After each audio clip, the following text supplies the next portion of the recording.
Ci troviamo nella frazione di Pezus, la frazione sicuramente più importante di tutto il territorio di Perdajus.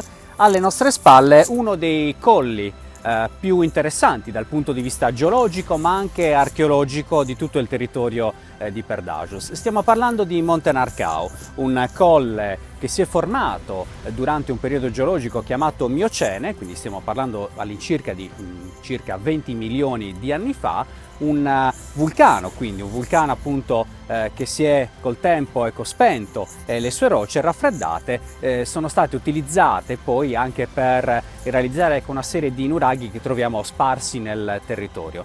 Uno di questi nuraghi lo troviamo appunto a pochi metri da noi, il nuraghe Ponte Caparronis, sulla cui sommità in età punica, quindi attorno al V secolo a.C., venne impostato un tempio non sappiamo a quale divinità dedicato, probabilmente poteva trattarsi di Eshmun, quindi quello che i romani chiamavano Esculapio, il dio della medicina, un dio salutifero, ma questo appunto lo potremo sapere solo qualora appunto il sito venisse scavato. Il nome di Pezus deriva dallo spagnolo paisos, quindi probabilmente si trattava di un piccolo agglomerato che è stato realizzato, pensiamo, in età medievale, in tarda età medievale, e sicuramente il monumento, l'edificio più importante di tutto il comprensorio è detto Corrali, deriva appunto anch'esso dallo spagnolo corral, che vuol dire fattoria chiusa, e in qualche modo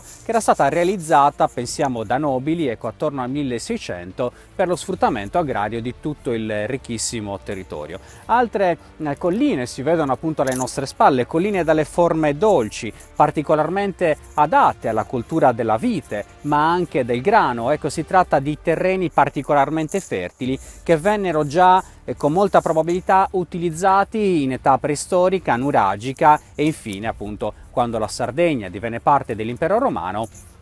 Anche il nostro territorio entrò a far parte dei tria subsidia frumentaria, quindi quei territori che fornivano grano e cereali all'esercito romano. Quindi la Sardegna insieme all'Africa e alla Sicilia hanno contribuito anche alla grandezza del territorio romano. In età medievale giunsero con molta probabilità dei monaci benedettini, pensiamo appunto ai Vittorini di Marsiglia, richiamati qua dai giudici cagliaritani. Il primo giudice che richiamò qua i frati benedettini fu il giudice Chiano di Cagliari, che già nell'undicesimo secolo d.C. Decise appunto di donare alcuni terreni per la coltivazione soprattutto dell'olivo. Accanto a noi un olivo centenario, che croce appunto a giudicare dal grande diametro del suo tronco, dovrebbe avere non meno di 300 anni. Si tratta quindi di terreni particolarmente adatti anche alla coltura dell'olivo. Oltre a tutto questo dobbiamo citare anche tutte quelle fattorie che vennero realizzate in questo territorio a partire dal 1958 con la riforma fondiaria dell'ETFAS. A ciascun colono venivano dati circa 20 ettari di terreno più una casa più alcuni attrezzi agricoli. Un grande, importante progetto che ha visto Perdajus, ma anche gran parte del territorio sulcitano protagonista in questo grande progetto di riforma fondiaria del sud Sardegna, che purtroppo non ha sortito gli effetti sperati.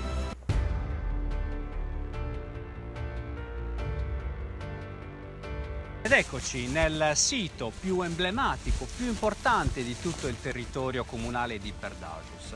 Siamo appunto nel sito archeologico del nuraghe Camboni. Si tratta di una struttura edificata, pensate, ben 4000 anni or sono, con giganteschi massi di andesite basaltica, quindi di roccia vulcanica.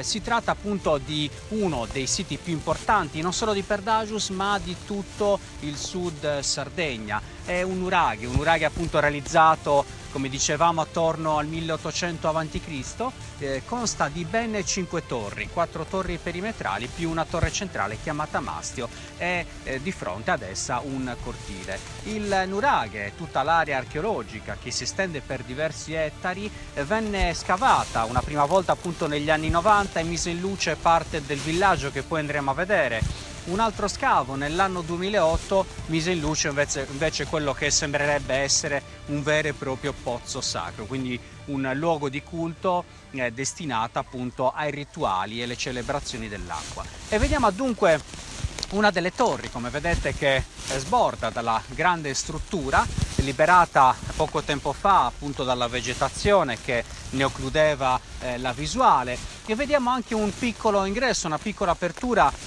che permetteva probabilmente di far penetrare la luce all'interno di una delle torri. Il nuraghe è sicuramente, appunto come dicevamo prima, il monumento di tutti e 27 nuraghi realizzati appunto nel territorio di Perdajus, risulta essere quello più grande e anche meglio conservato. Ma veniamo appunto agli scavi archeologici che hanno portato in luce migliaia di manufatti. Si tratta per lo più di ceramiche, di vasi, alcuni integri, altri frammentari, attualmente depositati nei magazzini della soprintendenza di Sant'Antioco. Oltre ai vasi abbiamo rinvenuto anche dei manufatti in metallo. Si tratta di grappe di piombo che servivano appunto per restaurare i vasi. Questo piombo che probabilmente veniva estratto nelle vicine miniere appunto distanti pochi chilometri dal sito di Camboni, che sono state sfruttate, utilizzate già in età nuragica e che poi hanno contribuito, hanno rappresentato in parte anche l'economia di Perdajus. I nuraghi non venivano mai costruiti molto distanti dai corsi d'acqua, infatti a pochi metri dal nuraghe scorre un fiume, un corso d'acqua che era necessario, ecco, per la vita non solo nel nuraghe ma anche in tutto il villaggio appunto, che si estende probabilmente per diversi ettari attorno a questa struttura. Ma andiamo subito a vedere l'area archeologica, quella appunto portata in luce dagli archeologi nell'anno 2008. Una area archeologica che, per quanto non molto estesa, ha permesso, ecco, in qualche modo di portare in luce degli importantissimi manufatti archeologici realizzati appunto sempre in età nuragica, quindi tra il 1600 e il 900 a.C. Ecco, cominciamo a vedere quello che sembrerebbe essere parte di un complesso sacro, un complesso appunto destinato, come dicevamo, ai culti e ai rituali dell'acqua. Ecco, vediamo appunto delle mura di strutture che dovevano avere una copertura, un tetto ligneo, quindi il materiale deperibile che non è giunto fino a noi. Quello che ci è rimasto però, come potete vedere, è la base, la muratura in pietra con la caratteristica tecnica del murassaco, quindi grandi pietre ai margini, margine esterno, margine interno, pietre più piccole appunto nella parte centrale. E vediamo quello che sembrerebbe essere un vascone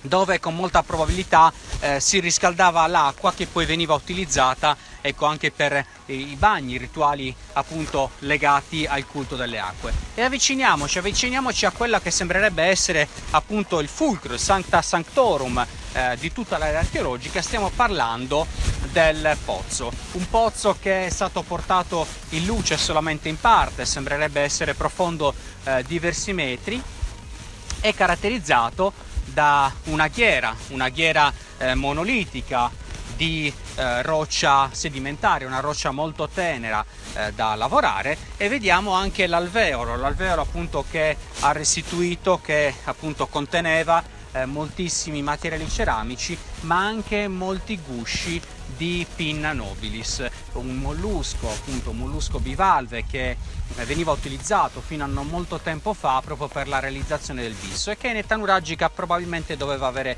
funzioni sacre, doveva avere in qualche modo un legame con il culto. Quindi questa è l'area, come vedete, che è stata scavata nel giro appunto di un anno, e ora ci recheremo appunto presso il villaggio, e quindi vedremo appunto le abitazioni dei perdagini di 4000 anni fa.